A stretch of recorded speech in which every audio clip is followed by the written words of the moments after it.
Hello, everyone. A very warm welcome to this Engage 24 session on change communications. While we're just waiting for colleagues to join us to enter the webinar, please do give us a sense in the chat of where you're joining from, perhaps which industry and role you work in, and it'd be great to get a sense of what you hope to get from today's session. So most of you are probably very familiar with Zoom by now. You find the chat box at the bottom of the page. If you click on that, it'll open a window, and then you can share with us where you're joining from, which industry you work in, and perhaps what role you do and what you'd like to get from this. And we'll get started very, very shortly. We're already up to over 100 attendees, which is great. I think I have a brilliant conversation today, so I hope you're going to get a lot from it. Catherine, first off, great. Indiana Legal Software Communication Manager, great, welcome. Florida Insurance Internal Comms for Khalees, brilliant, you're very welcome. Gina in Urbandale, Iowa, internal comms and healthcare pharma industry. Great, you're very welcome too. Medes is joining us from the Netherlands. Fantastic. Please do keep adding that. You know, it gives us all a sense of kind of where you're joining from. Great to see such a broad spread of locations. I'm in the UK, Helen's in Spain, so it's very much an international flavor we've got to this. I'm going to suggest that we crack on and make a start. You're very welcome, a very warm welcome to this Engage 24 session on change communications, navigating the demands of constant transformation. I think we all know that change is speeding up. It's getting more demanding, more complex. And interestingly, over the past decade, I think we've all been through a roller coaster of change. Interestingly, I saw research by Gartner that has shown that the number of enterprise change programs impacting the average employee has gone up from 2 in 2016 to 10 in 2022. And I suspect that number's even higher now.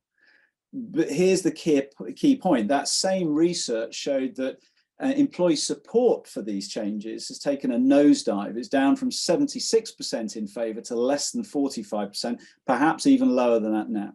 Houston, we have a problem. It's no surprise that change fatigue is a real thing. I think change has become more rapid, unpredictable, and complex, and we need to be realistic that this is not going to change. If anything, I think it's going to accelerate, and we need to understand and be able to navigate change better. Against this background of constant change, Gartner also identified the importance of communication-led inclusivity as a critical driver of successful change management. So in this session, we're going to be diving into the topic of change communications and how to help leaders articulate and communicate change priorities. We'll be hearing stories and sharing tools and ideas which we really hope can help you. I'm Joss Matheson, your host for today. I'm the founder and chief encouragement officer at Change Oasis. We coach leaders, teams, and organizations through transformation by helping them to think boldly and change bravely so that they can perform brilliantly. I've spent most of my career working in large, complex international companies, advising on communications, culture, and change. Well, I'm not doing this alone. As you can see, I'm delighted to be joined by Helen Cunningham, who heads Global Change and Internal Communications at Amadeus. Helen, it's great to see you. Can you perhaps introduce yourself and say a little bit more about the work that you do? Sure, absolutely, Joss. Well, it's a pleasure to be here. And thanks to the team for having me join today. Yes, so I'm, as you mentioned, I lead internal and change communication at Amadeus. Amadeus is, well, we say it's what makes travel work, right? You might not be aware, but if you've traveled recently, there's a very good chance that Amadeus technology was behind various parts of your overall trip, whether it was booking, to boarding, to getting back and reclaiming your travel expenses at work. So we are a global company headquartered in Madrid. We serve travel brands in over 200 markets, around 400 airlines, 1 million hotels, hundreds of airports, car rental companies, etc. So we work with players across the entire travel experience. So then to our audiences that I work with and that I'll be talking about today, we have over 19,000 employees globally. And yeah, I've been with the company, you know, forever, over 20 years, and I've been here in Madrid even longer. So initially, I worked on different marketing roles, and I moved over to communications 7 years ago. Around the time Gartner could count on 2 fingers the number of change programs that were going on at companies on average. And actually, I joined this team, the communications team, to work on one of those few company transformation programs at the time. And guess what happened? We started to have more and more of them. So that's what a lot of my role is today with my team. A big part of our role is leading communications on change programs, as well, of course, as employee communications overall. And on the change programs we do, we work on communications, whether it's a process change, a system change, an operational change, through to organizational changes, to ways of working, and the general transformation programs. And we also do quite a lot of work on M&A. So yeah, it's plenty of different change options there to get right into. Yeah, not just full plate, but lots of spinning full plates by the sound of things, Helen. So great. Lots of wisdom and know-how I know that you're going to share with everyone today, and I'll do my best to keep up with you because I think you're going to have a lot to share. I'm really excited to get into this conversation. I think it's going to be great. Before we get into that, though, a few points to our audience. So firstly, we'd like this to be an interactive session. So great to see all the comments in the chat, and you're almost getting to know each other virtually, by being part of this, which is fantastic. If you have a question as we go through, please put that in the Q&A. So separate Q&A box at the bottom of your screen, and we'll try and pick those up and weave those in as we go, and maybe save a little bit of time to answer one or two others. We won't get to everything, I suspect, but we'll do our best. So as we go through, please do use the Q&A feature, but also use chat, share your perspectives.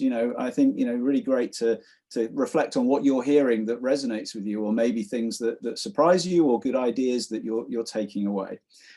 Before I get into the conversation with Helen proper, actually I'd like to do a quick poll to give us a better understanding of your current reality of change and transformation. So we'd love you to tell us, what are the most significant changes you're currently navigating in your organization, wherever you work, small, medium, large? What are you facing right now? Are you facing senior leadership change? Is it merger and acquisition, layoffs, culture change, structural change, process, systems change, ways of working change, cost reduction, or something else? And you can make as many choices as you like. So this is not one answer. If you're facing more than one of those things, then that would be interesting to understand as well. So please select those that are relevant for you, that you're navigating right now, and that'll give us a good sense of the context for this conversation, and we'll try and adjust our the points that we make to reflect what you're telling us. So I can see that there's a comment there already. So all of the change, is other. Yeah, I'm sure that's probably a reality for some of you. Okay, hopefully we've had enough time now to get a sense of your results. Maybe we can just bring those up and see. Okay, so there is a lot of leadership change, process and systems change, culture change. They're probably the top three, along with ways of working change. So actually, encouragingly, perhaps less than I might have expected in terms of layoffs. That's hopefully a positive sign. I know a lot of clients who are actually sadly going through that and looking at how they can restructure and get leaner, but actually there is still quite a piece around cost reduction, not always the same thing. M&A, perhaps a little bit lower than I might have expected, but that might reflect the economic climate we're working in. So what do you make of this, Helen, as you look at these results? Does that resonate with you? Well, certainly, and I couldn't vote myself. I did try. I was going to tick quite a number of boxes. Yeah, no surprise to see the spread of different types of change programs there. Yeah, of course, topping the list, process systems changes. I mean, I think just we're all going through so many digitalization programs right now across different sectors, and definitely we have a lot of that going on. Ways of working change. I mean, clearly with and more to come in terms of how we can all embrace and take advantage of AI. And then along with that, this kind of culture shift as well. And of course, the first one mentioned, senior leadership change. I mean, it's great to always have some of that to work on, as a constant in our lives. So not many surprises here, I think. Yeah, I mean, we have actually, as I mentioned, we've had a good bit of work on M&A this year, but yeah, so. Yeah, lots going on. I think that reflects what we're all experiencing and seeing, whether we're working in-house or advising. Great, thank you very much for your answers on the poll. I'm going to suggest we jump into this. Helen, should we do this? Should we get on with this? Sure, yeah. So Okay. I'll let you Well, maybe as a place to start, let's just get a grounding. That's given us a good context. I'd like to really start this conversation by understanding your approach to communicating change. You've given us a sense you've been working in this space for a long time, but interestingly, you had a background in marketing before you came into this, which I think actually probably has given you some really interesting insights. So what would you say are the critical things to think about? Yeah, and maybe from my marketing days as well, getting the right brief. Right. I mean, getting the right brief, it is the most important part of it all. So being in the conversation as early as possible so that you can get that brief. Because if you don't have the full picture, it's really hard to give the best advice, no?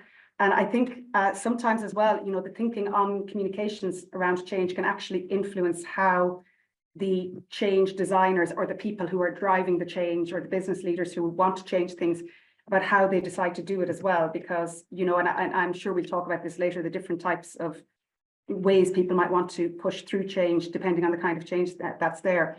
So I think that's super important. Sometimes, not everybody on the call here today might be in an organization that's big enough to have, dedicated communications teams to work on this kind of thing. So sometimes it might mean, asking to be involved. And then once you are involved, I think it really does mean asking a lot of questions. And that can be uncomfortable to begin with because, it's sort of maybe sometimes you're on subject matter areas that they're not your day to day. But over time, as you do this again and again, I think you'll begin to see a shift, and then it will be less, I think it'll gradually move towards less of the last minute, I need to get this out tomorrow, we're making a big change and we need to announce it tomorrow, can you write up something? To really being there much earlier in the process to help kind of plan the whole thing. And then being involved as well earlier on, I think it's interesting because in communications, we're often, kind of the neutral person in the room. So we can kind of naively ask about the elephant in the room, maybe, or some of those, maybe those resistance points that actually might be critical to help, overcome or push through the change that's needed. So yeah, being part of it, getting a good brief.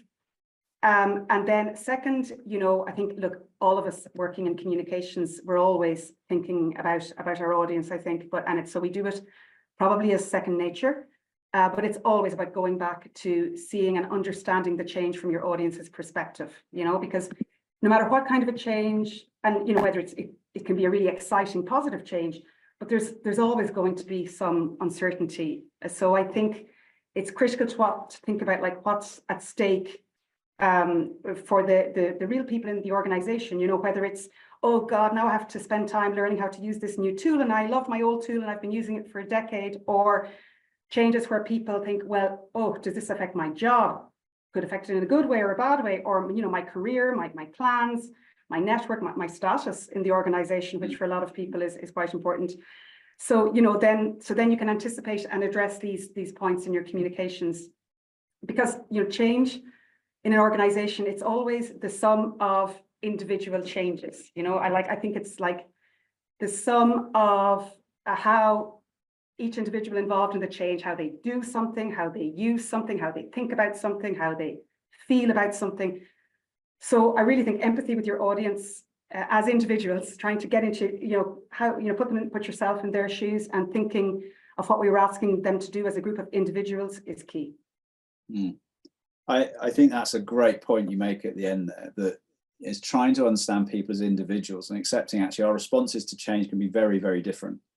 We're all unique. We experience the world actually based on our, our experiences, our values, our beliefs, the things that have happened to us in the past. So that's not going to be the same for any two people, even if they're going through the same experience of change, if you like. The way they interpret it's going to be very different. So I think that trying to understand the individual and the spectrum of different responses you can have is really important.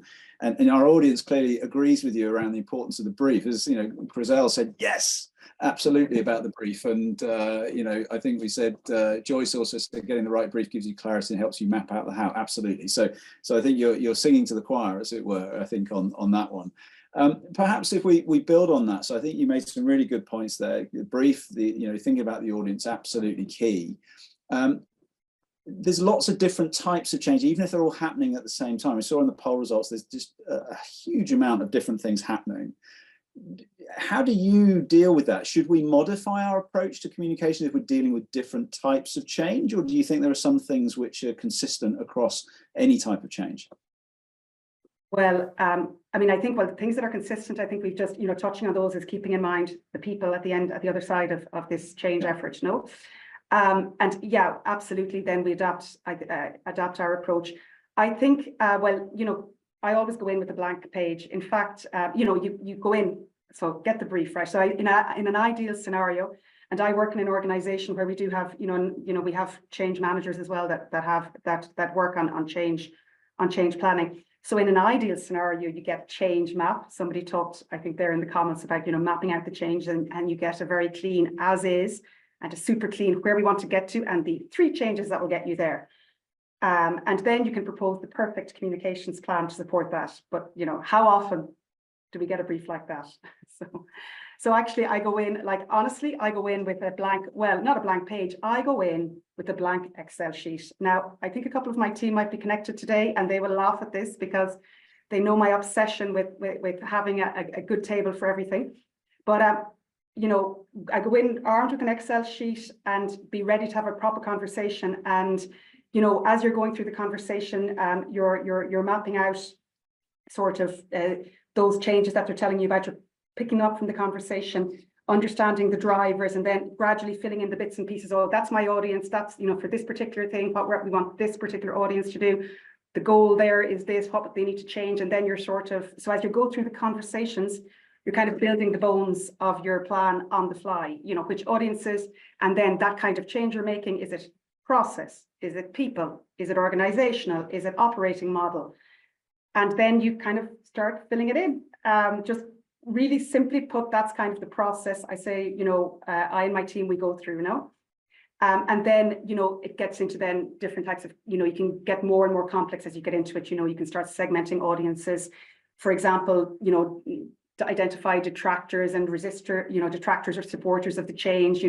You could work with supporters to be ambassadors and to help, evangelize about the change in the organization, or maybe with detractors, you might have some additional, maybe kind of discussion sessions so that they really understand it, and you can address maybe the points that they feel are problematic about the change. So it can go from a very simple to very, very complex. But hey, I don't know if there are other Excel file fans in the audience, but it can take it all. It can, infinite numbers of rows and columns that you can map it all out on. And just having those conversations, and we're constantly refining, right? You're constantly refining that, the sequence, and then, plugging in the different timings, etc. throughout as you're doing it, and the different channels and formats that you're using for that. Okay, so, I'm going to bring us into some of the different types of change that we were highlighting in the poll, and maybe get some examples from you in a moment. But there's a question from Danny Todd, who's asked, do you think it helps for the audience to understand the change curve so they can see it's normal to feel different things, to go through a phase on the journey? I was just thinking there about your comment about mapping where people might be detractors or supporters. What are your thoughts on Danny's question there? Does it help for people to understand the change curve more explicitly? Yes. And I think it's helpful. Well, it's helpful for the people, for maybe I think the business leaders to understand, to say you need to give people time to get used to this.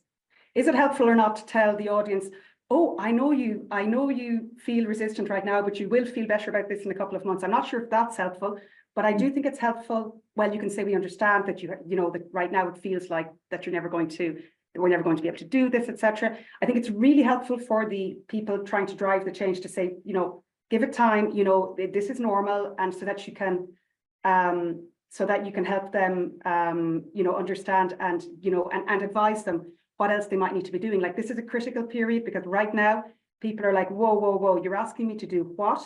No way.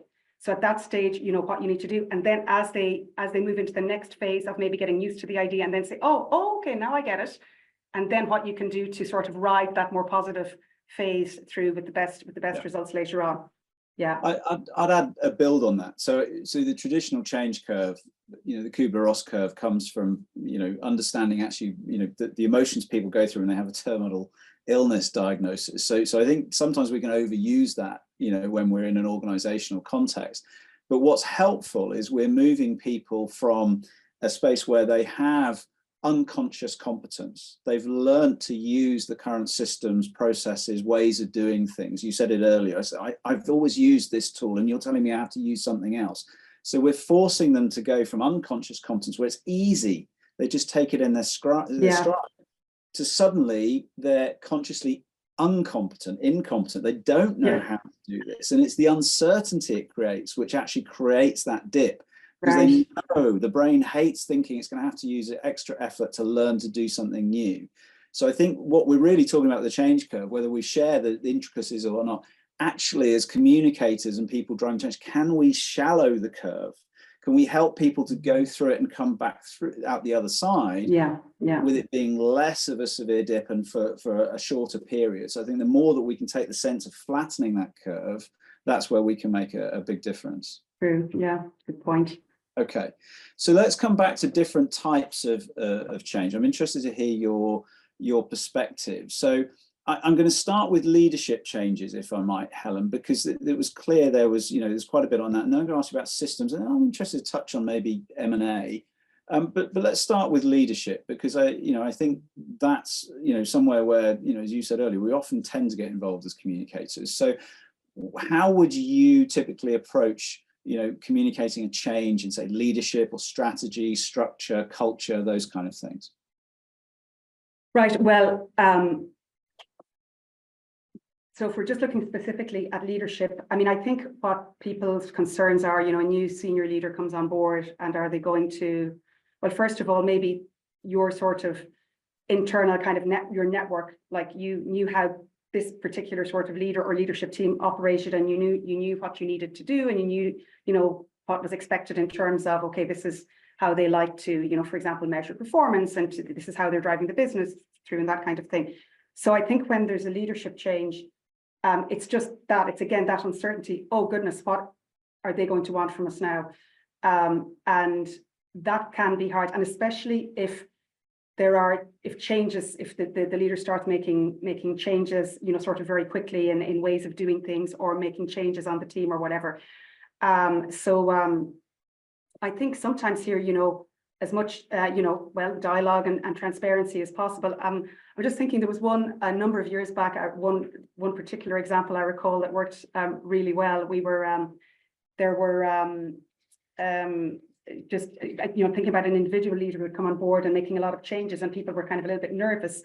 And one thing that he did that was super effective, we had one of our town halls, and sort of as part of his introduction to the town hall, he was like, hey, I have no hidden agenda here. In fact, I'm actually going to show you, these are the objectives I've been given by my line manager, as what I need to achieve this year. And he was super transparent about that, and it was really effective, and that people were like, oh wow. Well, first of all, they really appreciated the fact that he was sharing it, and they could read, as they were reading through it, they were beginning to understand some of the changes that he'd begun to make. But also then they were like, well, okay, he's not actually, he's being really transparent, so if he is going to change further things, he's going to let us know, and I think that was that was great. Thinking more, I think, of organizational change. Well, we do a lot of work, of course, in developing the rationale and explaining the why of change, because obviously change programs can be big. They're a lot of work. They are, so you don't do them lightly. There's always a very strong business driver behind. So you do spend a lot of time, of course, explaining the business drivers and the rationale and that, but actually, not to forget that at the end of the day, going back to what our people want to know, they're like, hang on, but what does this mean for me? They'll quickly scan through the first 4 paragraphs. We're quite aware of this. They'll probably read a lot of some of the work that you've done very diligently to tell a great story that might be speed read, and then they want to get through, okay, take me to what it means for me. So I think just remembering that as well, and trying to make that very easy for people to get to. Just one example, I think, was we did a little widget. We were introducing quite a big organizational change, which was impacting thousands of people, and we had many new teams being created, and so this meant, kind of new org charts, etc. So we actually did a little kind of a widget for our intranet, like let's find my team, so people could just, it was a very simple kind of database behind. We did a nice layer on top. And it was just a very thing, you put in your name and it popped up, oh, you're on this team and this is your, this is your line manager and they're part of this division, etc. And it was really, it was super popular, got lots of hits. We also saw that people were using it as a way to find out, oh, my friends, because everybody's got friends in the organization, and oh, and where's he and where's she? And it was a really effective tool, and it just really addressed that, giving people what they really care about. And I think that's our job in communications, is to think about fresh and interesting and new ways that we can just get that kind of information to people and make the change a bit more, the communications a bit more dynamic around it as well. It doesn't all have to be, formal org charts, etc. Yeah, I think that's a really interesting example, because sometimes well, probably more often than not, the change is being driven from a kind of organizational or enterprise level. It makes sense to move on to a new technology platform, for example. We'll come to that in a moment.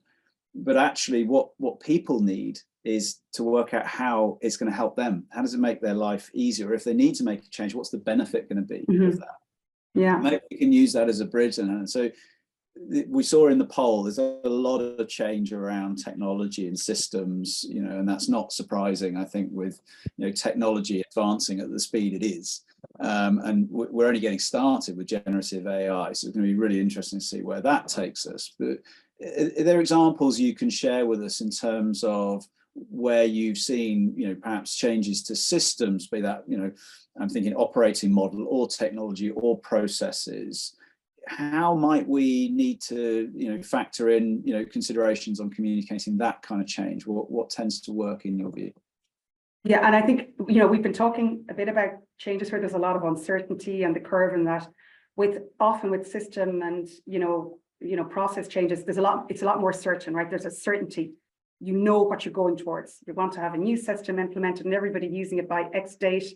And to do that, you need to do A, B, C, and we're going to have cutover, for example. So I think those kind of instruction-driven kind of changes it's a very different approach, and we probably talk a little bit more, I think, about more complex change as well. But so that's where you're kind of, it's countdown clocks, it's all that sort of, lots of training nudges through, don't forget, and lots of nudges through your different communications, multiple channels, of course, once is never enough with these kinds of policy system changes, etc., to get people right over. And then, of course, the reinforcement afterwards. What a great job you all did. What a great job we all did. And, letting them know. And if you still have issues, getting the hang of this tool or whatever, to continue a little bit after the fact as well, because you might still have some people lagging a little bit behind and who will need to catch up.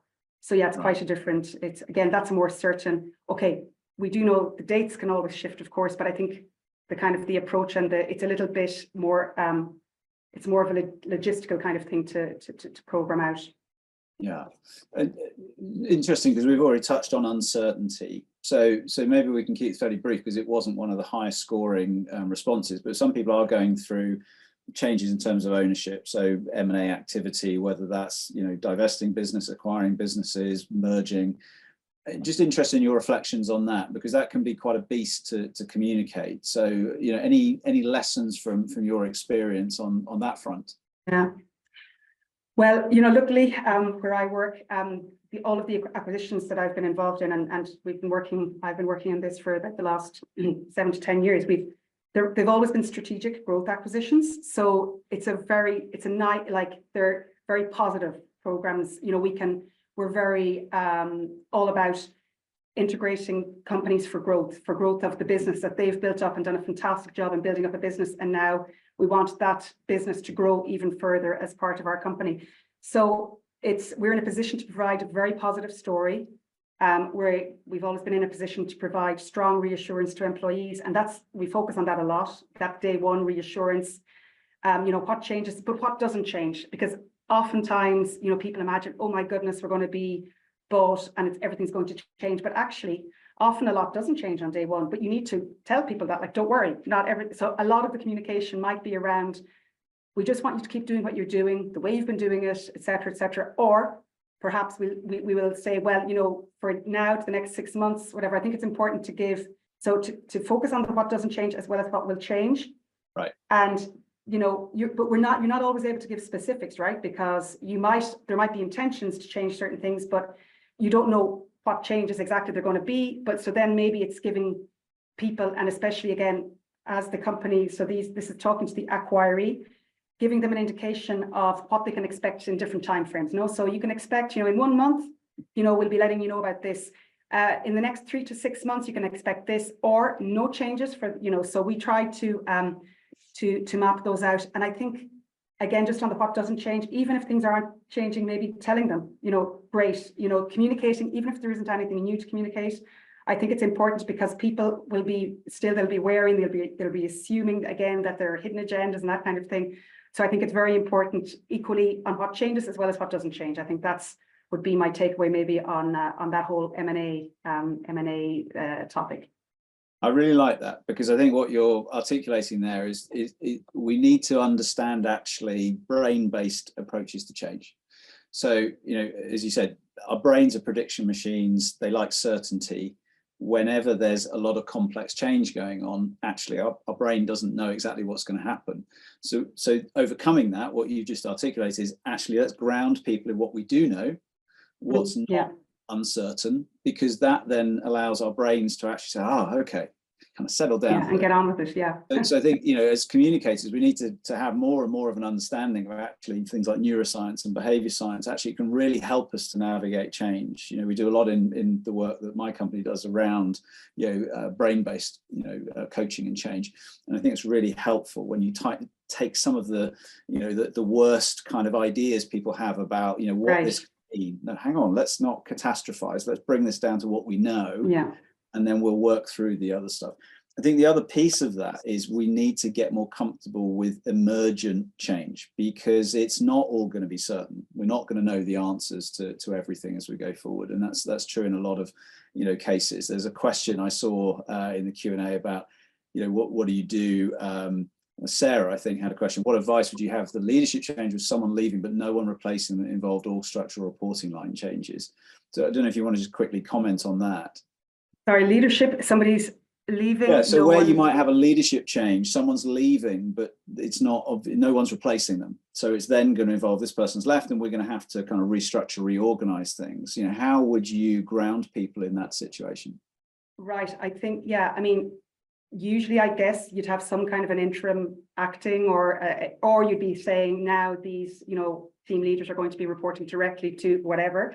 And I think, again, it's just say, just right now, we just want you to keep probably, letting them know, keep doing what you're doing. That's, that's what we want. And just because I think that it's going to be inevitable that people are going to be speculating and commenting and wondering, are they going to, reorganize this? Or are they going to bring in a new leader? Just, is it going to be a like for like replacement? But so I don't think you can, it's hard to quieten that noise. However, at least what you can tell them again is what doesn't change: your objectives, the work you're doing, these projects continue, no change to that, or whatever it is. That's, I think, what to focus on, again, on what's not changing, and try to at least, again, but knowing, of course, that people will ask about it, and they will ask, and until they have until they have an update, of course. But the what doesn't change, I think. Yeah, great. Okay. If it's okay with you, I'm going to take a few more questions from the audience. We've had so many come in, and then we'll kind of come back to maybe wrap things up. So there's a great question from Kathy Parrish. Says, how do you keep track of changes taking place across the business that might be taking place at the same time or conflict with each other? Oh, Kathy, we hear you. Yes, actually. How do we do that? It's pretty hard. And yes, indeed. And I'm sure many of you are working in large companies where there are a lot of different initiatives going on. I think, well, often, and it depends, of course, of where you're sitting in the organization, right? Where I sit, we have a global role. So we have a pretty good view, also because we've introduced a lot of processes to get a good view, okay? Because you can't control until you have visibility. So we've done a lot of work to get visibility, so that we're sharing plans, sharing calendars with different, ensuring that they're sharing across units and geographies. We do a lot of that. And then once you have a view, then you can say, okay, you can do a bit of air traffic control, no?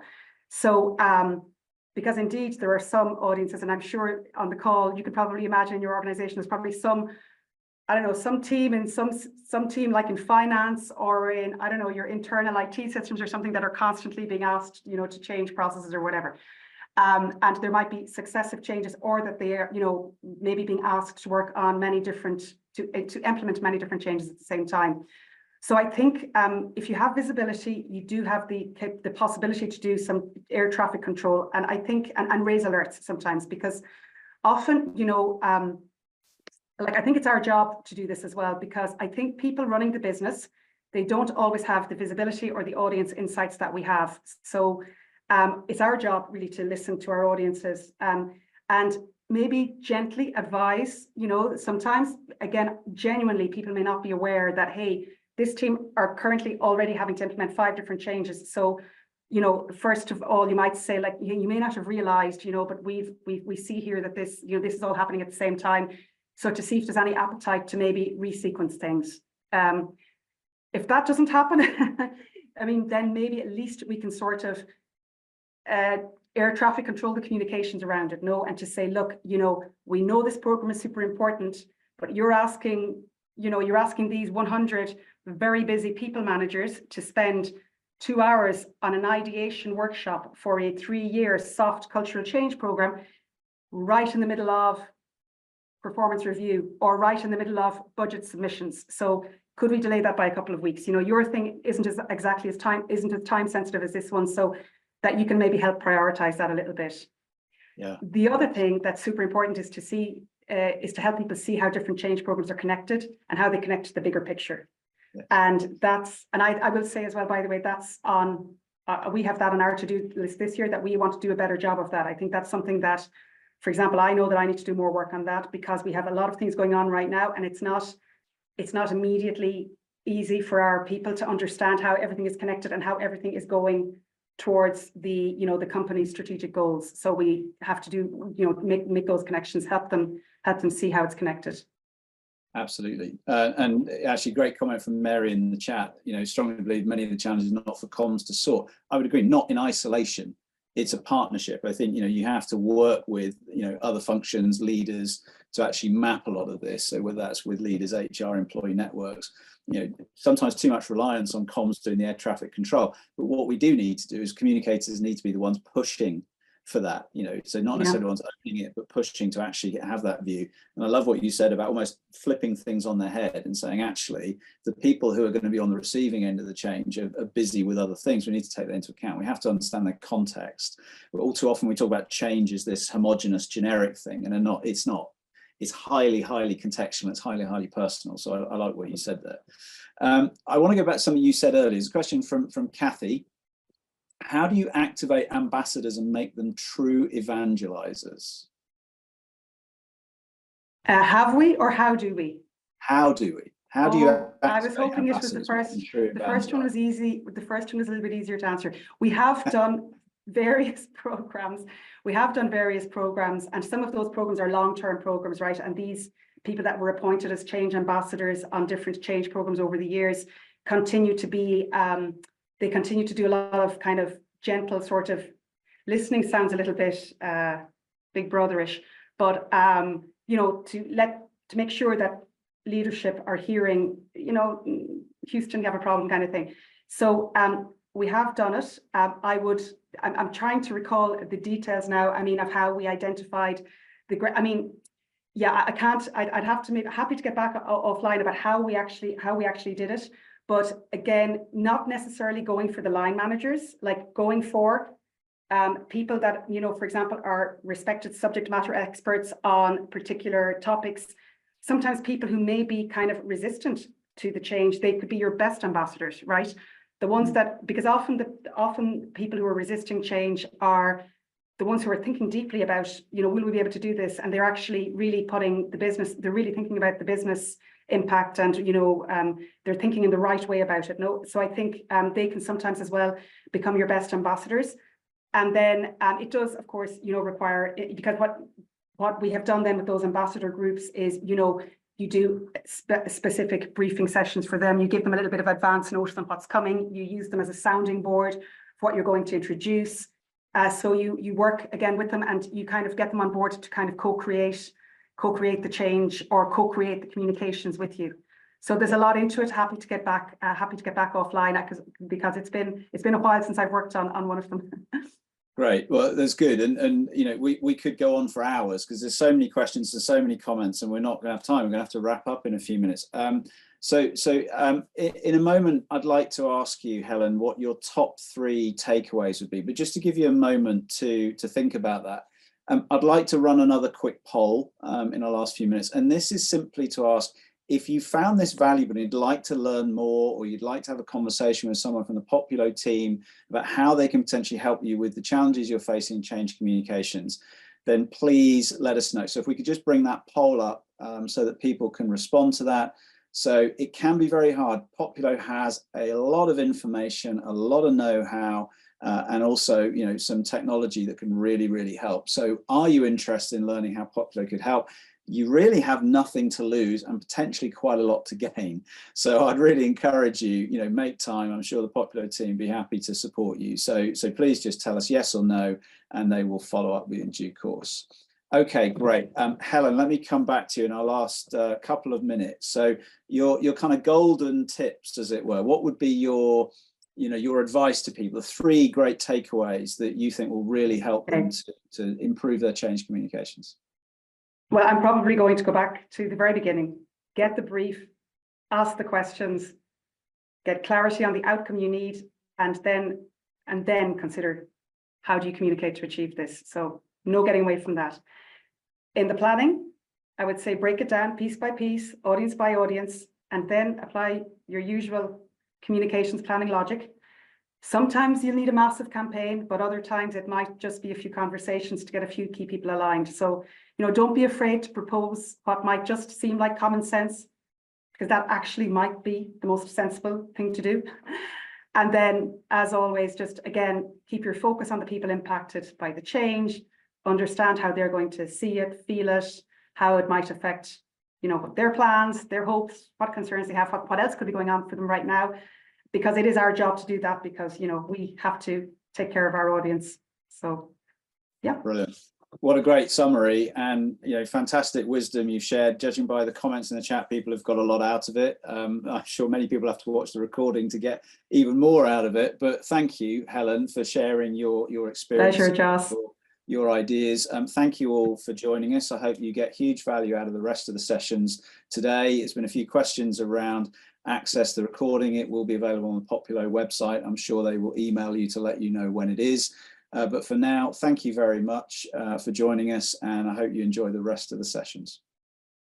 Thank you. Thanks everyone for joining.